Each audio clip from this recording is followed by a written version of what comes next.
3, 4, 7, 8. 1, 6, 8. 1 ujung ya. 2, 3, 4, 5, 6, 7, 8. 1, 2, 3, 4, 5 ya. 6, 7. Kita lihat yang senior ya, kakak-kakaknya yang membina. Jadi 7 ya, kakaknya ini 7 ya. 7 siapa? Ini tadi 7 ya, 7. Ini berarti 8. 1, 2, 3, 4, 5. Yang ini hitam ya, 5. Ya, 6 ya. Kakak ikut ya? Oh, membina ya. Oh, membina. Berarti ya silakan ya. Yang nomor 1 kumpul sama yang nomor 1, 2 kumpul sama yang 2. Kakak pembinanya tadi katanya ada 8, nanti saling ada ya kakak pembinanya mengisi. Ya, kita diskusi ya. Kita diskusi soal presentasi sebelumnya. Nah, kelompok 1 dan kelompok 1, kelompok 2, 2, 3, 3. Ya. Catatan kalian tadi itu ya. Ingat catatannya tadi kalau diskusinya bersama. Ya silakan pilih tempatnya ya, pilih tempatnya. Kalian bisa ngobrol. Kalian bahas ya.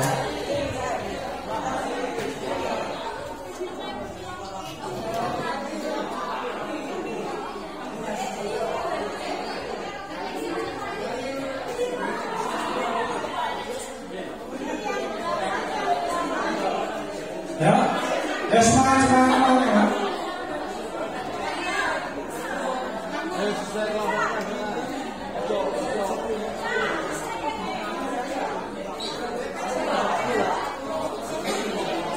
Sudah kan? Ini kelompok berapa tadi? 1. Oke, di sini kelompok 2 ya. Sini kelompok 2 itu 3, 4, 5, 6, 7, 8 ujung sini. Ya. Ini kelompok 1 di sini, ya, 2 di sini, 3 di sana, 4 di sini, 5 di sini, 6 di sini, 7 di sini, 8 di ujung. Ayo, silakan. Kakak mentornya, silakan mengisi untuk memperlihatkan apa yang menjadi pemahaman mereka terhadap firman sesi 1 dan 2. Foto Pak Anton,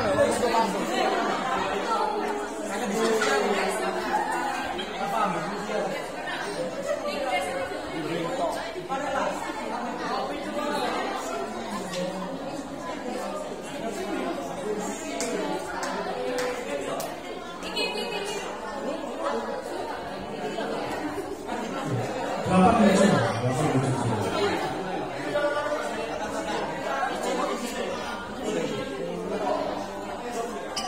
Ngobrol dibahas ya. Kakak kasih waktu 10 menit. 10 menit ya. Nah ingat, dari setiap kelompok, coba perhatikan ya, dari setiap kelompok nanti utus satu orang nanti untuk presentasikan hasil diskusi kami di depan.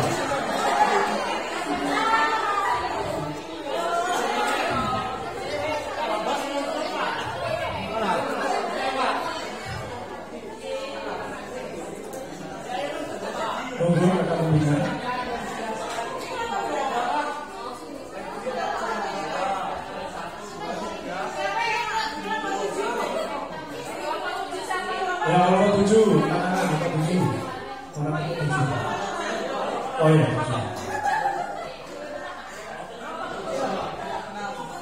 10 menit ya.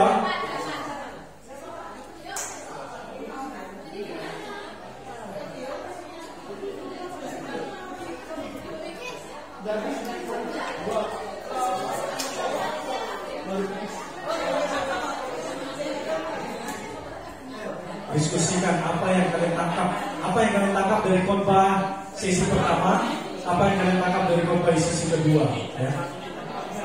Kalian diskusikan apa yang menjadi intinya menurut kalian. Nah inti itu nanti akan kalian sampaikan di depan satu orang mewakili.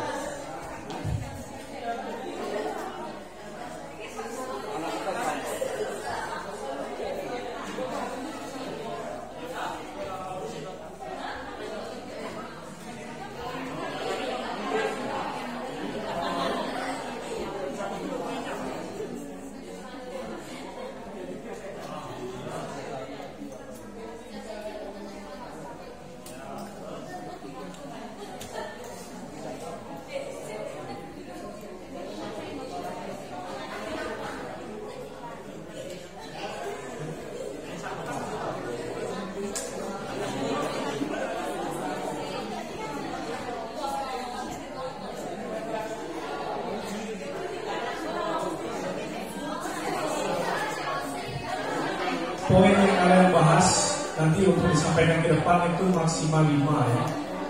Satu kelompok maksimal 5.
Tujuh menit lagi.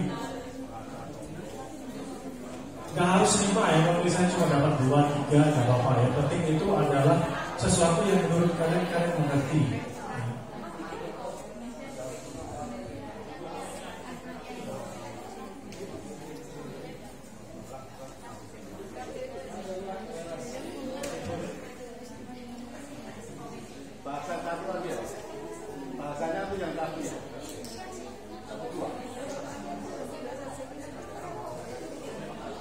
Ya, sisi 1 2. Sisi 1 bisa 1 saja poinnya, sisi 2 bisa 2, 3, terserah ya. Yang penting maksimal 5. Kurang dari 5 tidak apa-apa.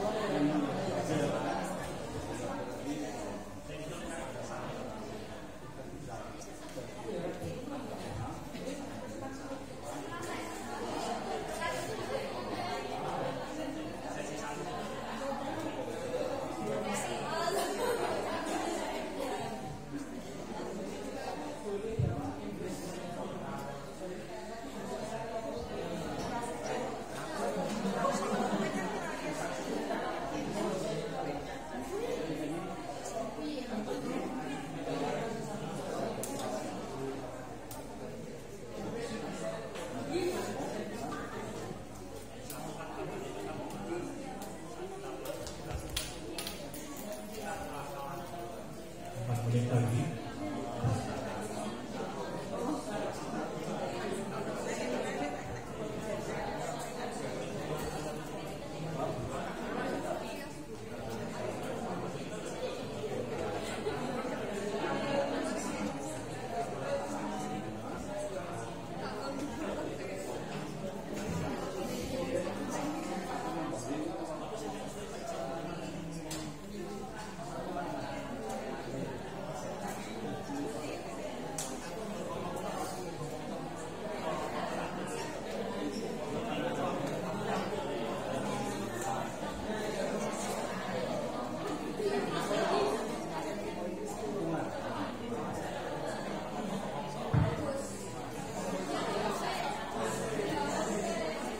Tiga menit.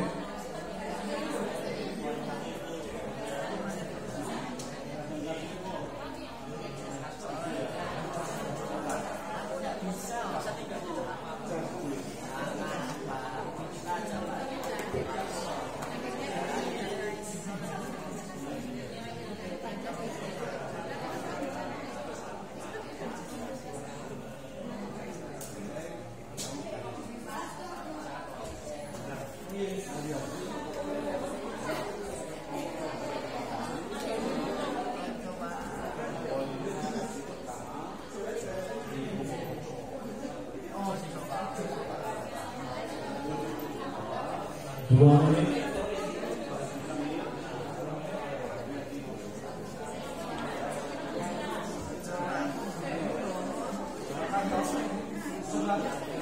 Oke, kelar ya. Kampung ya, baik ya. Oke, kita mulai dari kelompok. Oh, sudah siap ya? Siap semua ya? Oh, 1 saja poinnya tidak apa-apa, 2 saja tidak apa-apa. Yang penting nggak lebih dari 5. Dari kelompok 1 dulu. Siapa yang mau dulu silakan. Coba didengarkan ya teman-temannya. Shalom teman-teman semua. Kami dari kelompok 1 akan menjabarkan hasil diskusi kami tentang pada malam ini. Yang ibadah sesi 1, embrace your desire. Poinnya, jika kita ingin berhasil, kita punya beberapa syarat, yaitu kita tidak boleh melanggar perintah Tuhan seperti yang dilakukan oleh saya. Kita juga harus mendekatkan diri sama Tuhan kayak dengan baca firman dan berdoa. Yang kedua, kita harus lebih terbuka dan siap menerima kritikan saran dari orang sekitar. Kalau misalnya kita mau berkembang, kalau misalnya kita mau berkembang, selain kita usaha, kita juga harus siap untuk menerima kritikan dari orang-orang di sekitar kita. Yang ketiga, jangan memaksakan diri untuk melakukan sesuatu yang tidak sesuai kehendak Tuhan. Misalnya kita pengen nih ngelamar kerja di sini, tapi ternyata ketolak. Itu mungkin bukan kehendak Tuhan, tapi kita kadang masih sering memaksakan Tuhan, aku di sini, aku di sini. Tapi kita nggak boleh memaksakan kehendak yang bukan kehendaknya Tuhan. Lalu tema yang kedua, just do it. Pokoknya kita itu lakuin aja, nggak usah takut, nggak usah ragu-ragu. Di sini mengajak kita semua untuk tidak bimbang dan ragu. Karena apa? Karena Tuhan berjanji memberikan Tuhan berjanji memberikan perlindungan. Lalu yang kedua, Tuhan berjanji memberikan pertolongan dari Tuhan saat kita mengalami kesusahan. Yang ketiga, Tuhan itu memberi berkat sama kita.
pengalaman mereka juga berarti di share sama kita. Jadi ingat ya itu ya. Kelompok 2, mana 2 tadi? Ini ada 2 ya? Oh, 2, silakan.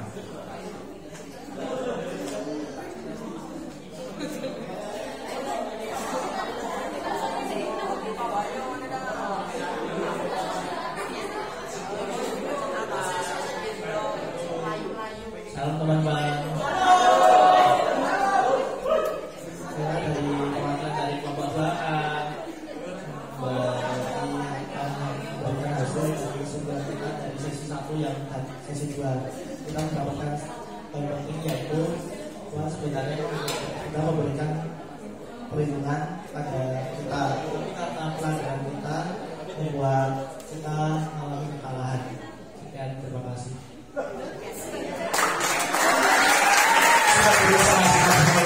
Harus luar biasa. Satu poin yang akan mendapatkan itu disimpulkan, ya, luar biasa. Kelompok 3, ayo siapa yang mau ini? Oh ini nggak perlu pakai mic ya, ini udah nyari. Ya mau dari sana juga.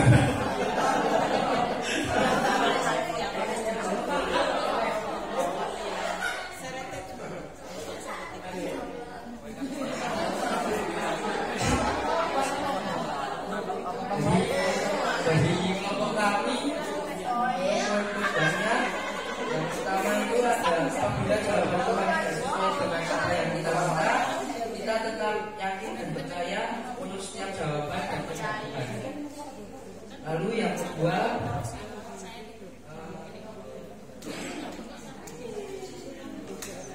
Tuhan itu selalu melindungi kita dalam berbagai keadaan seperti bangsa Israel tadi yang disertai Tuhan selama 40 hari 40 malam dengan aman dan nyaman. Terima kasih. Aplaus dulu. Kelompok 5, 3 dan 4 bersama. Kelompok 5 silakan. 5 yang ujung ya. Yang ujung ini 5 ya? Oh 5 ya? Kelompok 5. Oh, ini kelompok berapa ya? Oh, kalau ini kelompok berapa? Oh.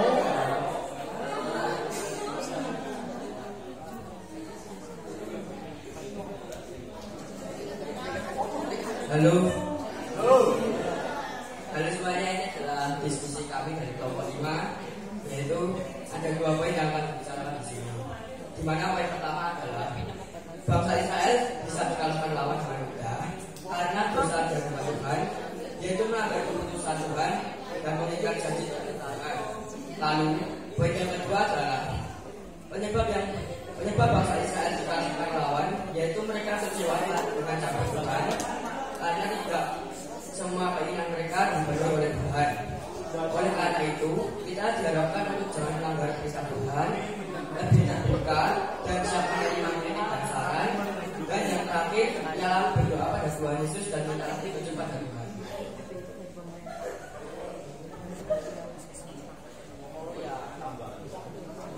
Poin yang untuk sesi yang kedua, Tuhan memberikan perlindungan untuk menyembuhkan dan menguatkan fisik maupun mental.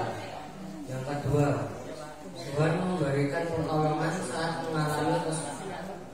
Dan yang ketiga, Tuhan memberikan secara penuh sehingga Tuhan memberkati bangsa Israel. Kelompok 3. Kelompok 3 tadi yang mana? Oh sudah, dia udah 4, 5, 4. Kelompok 4. Kelompok 4 siapa?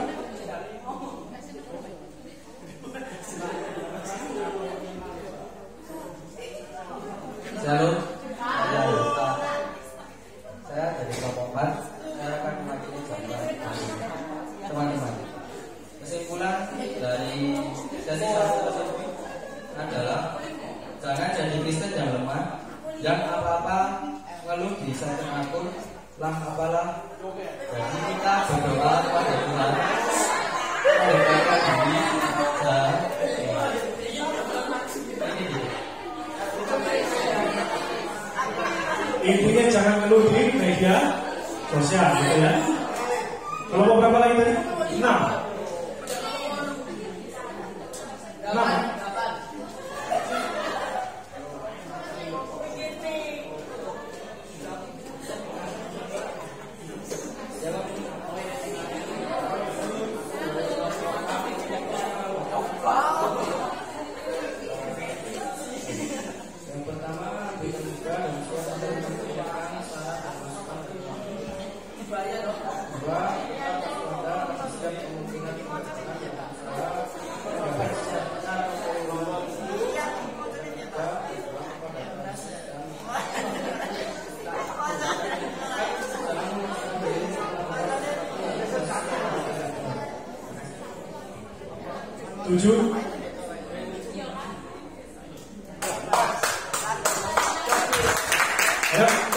Harus berani ya.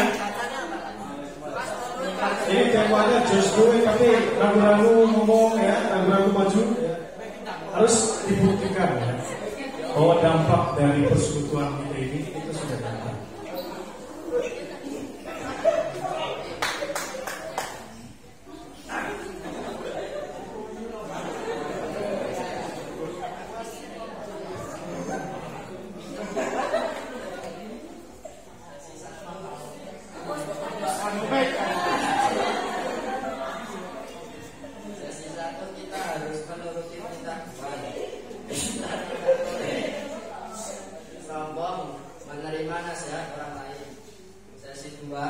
Tidak bimbang, tidak ragu karena ada penyertaan Tuhan, ada perlindungan, tidak takut, ada dukungan dari Tuhan. Catatannya panjang, sampai 2 yang dibaca ya, bagus. 8, silakan. Ini pasti kesimpulan dari semuanya ya. Biasanya aku itu panjang.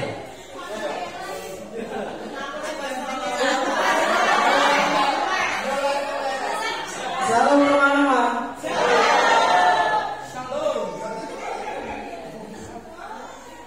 Saya dari kelompok 8 ingin membacakan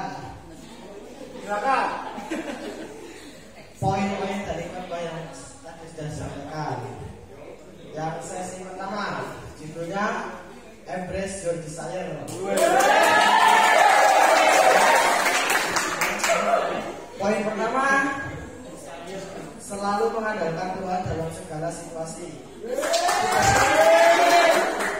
Tidak memberontak seperti bangsa Israel. Yang kedua, jangan paksakan diri, jangan terlalu fokus pada kelemahan.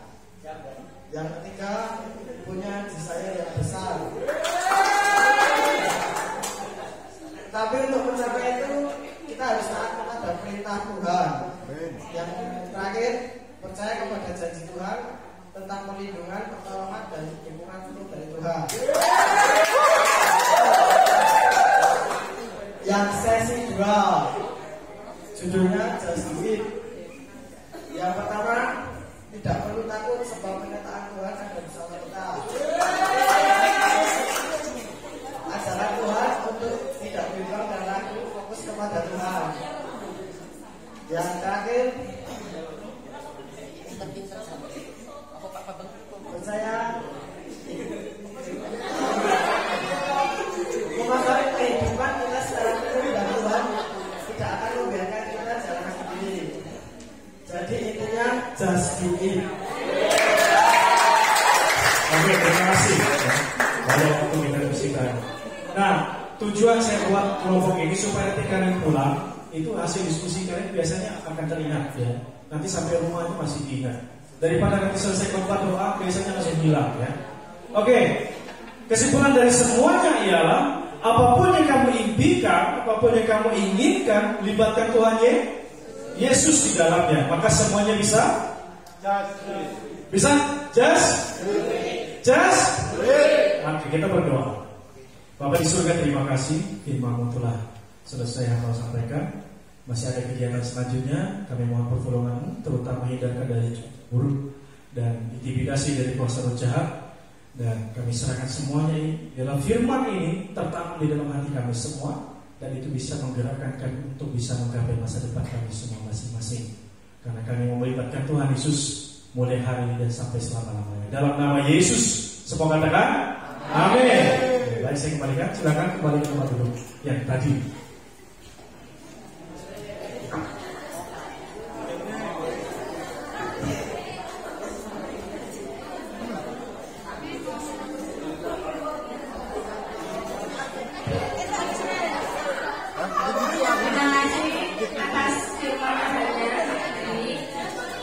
Teman-teman tolong perhatiannya. Attention please. Duduk dulu dong guys, belum selesai nih.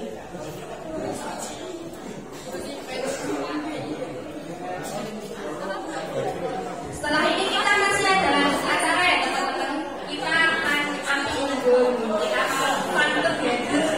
Ayo teman-teman kumpul dulu.